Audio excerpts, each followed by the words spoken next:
The Lurking Beast. The mountain was supposed to be a challenge, a test of endurance, a chance to push our limits. It was supposed to be something we'd remember for the rest of our lives, a bonding experience, a victory to tell our friends about when we made it to the summit. But as I looked at the others, I realized that none of us would ever leave this mountain the way we came. The first sign that something was wrong came in the dead of night. We'd been hiking for hours, following the well-worn trail up to the peak of Mount Thorne. The air was thin, and the higher we climbed, the colder it became. We were 5 in total. Myself, Sarah, Jake, Tom, and Michelle. We'd been planning this trip for months. Everyone was excited. The hike was supposed to be difficult but doable, a challenge for experienced hikers like us. The first few days were perfect. Clear skies, crisp mountain air, the camaraderie of being out in nature, surrounded by nothing but mountains and trees. But the moment we made camp near the summit, everything changed. It was late, almost midnight, when I heard the first noise, a low growl. I thought it was just the wind at first. It wasn't uncommon for the weather to pick up in the mountains, and the sound of the wind can play tricks on your mind. But then the growl came again, this time louder, closer. It didn't sound like anything I'd ever heard before. It wasn't an animal. It was deep, guttural, and otherworldly. I sat up in my sleeping bag, my heart racing. The others were asleep, unaware, but I couldn't shake the feeling that we weren't alone. I grabbed my flashlight and stepped outside the tent, hoping it was just an overactive imagination. I shone the light around, but saw nothing. The trees were still. The campfire was almost out. The wind whispered through the pines. The growl didn't come again, but I couldn't ignore the creeping sense of dread crawling up my spine. Something was out there. I wasn't sure what time it was when I went back into the tent, but I lay awake for what felt like hours. I couldn't sleep. The growl kept echoing in my mind, and when I finally drifted off, I dreamed of dark, shadowy figures moving in the trees. The next morning, I told the group what I had heard. They dismissed it at first. Just nerves, they said. No one else had heard anything strange. But even as they spoke, I could see it in their eyes, their discomfort. They couldn't shake the feeling either. We packed up camp early and continued our hike to the summit, hoping the strange noises were just a figment of my imagination. But as the day went on, we all started to feel it. The air felt heavier, the sky overcast with clouds that seemed to gather faster than normal. The mountain was closing in on us, suffocating us, as if it didn't want us to leave. By mid-afternoon, we made it to the peak. The view was breathtaking, the mountains stretching endlessly into the horizon, their peaks covered in snow. We stood there for a while, taking in the sight, breathing in the cold, thin air. But something wasn't right. The silence was unnerving. No birds, no wind, just the sound of our breathing and the distant crack of ice. That's when it happened. A loud, monstrous screech echoed through the mountain. It came from behind us, from deep within the forest we had just crossed. We turned, our hearts skipping a beat. The sound was sharp and piercing, like nothing we had ever heard before. It was followed by another growl, deeper and more menacing this time. "We need to go. Now," Jake said, his voice shaking as he looked toward the woods. We didn't question him. We all felt it, the primal fear that gripped us, telling us to run. But there was nowhere to run. The path down the mountain was steep, and the weather was turning.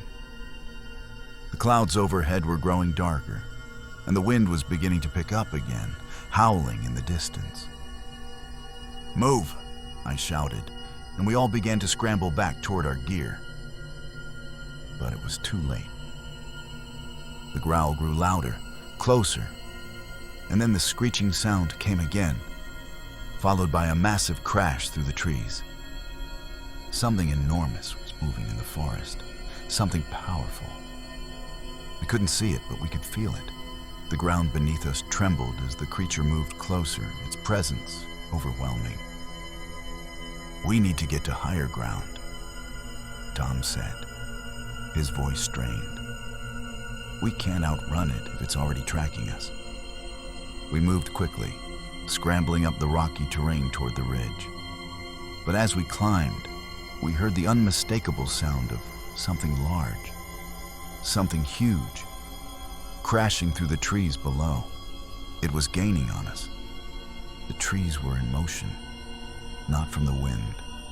The creature was forcing its way through, breaking branches, snapping trees in half like they were twigs. We pushed on, but it was clear. This thing was relentless. We could hear its steps, the thundering weight of its movements getting closer with every passing second. "Up there!" Sarah shouted, pointing to a small rock outcropping above us. We made our way to it as fast as we could, but by the time we reached the top, the creature was there. It appeared from the trees with terrifying speed. Its body was enormous, covered in dark, leathery skin that stretched tight over muscle and bone. Its head was a grotesque mix of an alligator's jaw and a bat's face, with glowing red eyes that bore into us. Its fangs sharp and yellow, dripping with saliva. It was covered in dark, spiny protrusions, and its claws scraped against the rocks as it moved forward. We backed up, but there was no way to escape. The creature was blocking our way.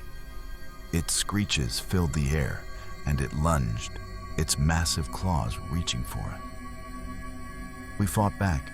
We grabbed rocks, sticks, anything we could find, and hurled them at the creature. But it didn't flinch. It didn't even seem to notice us. Its eyes locked onto Sarah, and before anyone could react, it lunged again. But this time, something strange happened. The creature stopped mid-strike, its body trembling as if something was pulling it back. It screeched in pain, thrashing against the invisible force holding it in place. We watched in disbelief as the beast writhed, its movements jerky and unnatural, like it was being controlled. And then we saw it. The figure in the distance. A tall figure standing at the edge of the clearing. It was humanoid in shape, but its skin was pale and slick like the creature's, its eyes glowing with a strange light. It raised its hand, and the creature, the beast, stopped moving altogether, frozen in place like a puppet on strings. The figure took a step forward, its long limbs swaying as it walked toward us. Its face was alien, its features too sharp, too unnatural to comprehend. Its eyes flickered between us, studying us as if we were nothing more than insects beneath its gaze. "You should not have come here," it said, its voice soft but filled with an otherworldly power. "This mountain belongs to us." The voice echoed in my mind, sending a chill down my spine. It wasn't just speaking to us. It was speaking through us. I tried to move, to scream, but my body wouldn't respond. The creature held us in place with an invisible force, its power overwhelming. "You are not meant to be here," the figure continued. "You were never meant to see us." And then, as quickly as it had appeared, The figure raised its hand once more, and the beast that had hunted us dissolved into the air, as if it had never existed at all. The creature's roars faded into the distance, leaving nothing but silence in its wake. The figure looked at us one last time, its eyes flickering with something almost human. "You should leave," it whispered, and with that it vanished. We were never supposed to leave, and now we were never truly alone. Thank you for listening to this story. Your support means a lot and helps keep these tales coming. If you enjoyed it, please take a moment to subscribe and follow for more dark and immersive stories just like this one. New horrors await. Don't miss what's coming next.